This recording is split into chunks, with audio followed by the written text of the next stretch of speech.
Hello, Revelation 13, Gideon's Bible. And I saw a beast rising out of the sea with 10 horns and 7 heads, with 10 diadems on its horns and blasphemous names on its head. And the beast that I saw was like a leopard. Its feet were like a bear's, and its mouth was like a lion's mouth.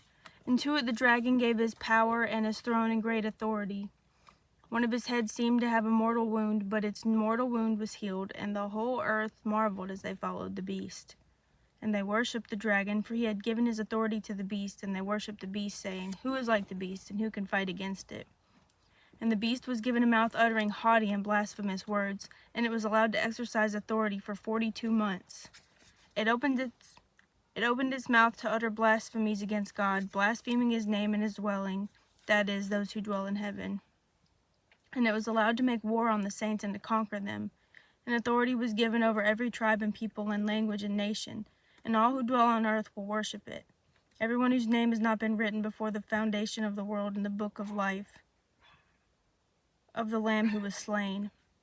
If anyone has an ear, let him hear. If anyone is to be taken captive, to captivity he goes. If anybody is to be slain with the sword, with the sword must he be slain. Here is a call for the endurance and faith of the saints. Then I saw another beast rising out of the earth. It had 2 horns like a lamb, and it spoke like a dragon. It exercises all the authority of the first beast in its presence, and makes the earth and its inhabitants worship the first beast, whose mortal wound was healed.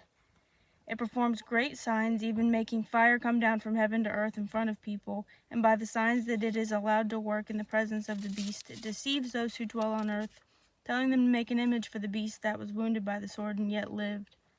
And it was allowed to give breath to the image of the beast, so that the image of the beast might even speak and might cause those who would not worship the image of the beast to be slain. And it causes all, both small and great, both poor and rich, both free and slave, to be marked on the right hand or on the forehead, so that no one can buy or sell unless he has the mark, that is, the name of the beast or the number of its name. This calls for wisdom. Let one who has understanding calculate the number of the beast. For it is the number of man, and his number is 666.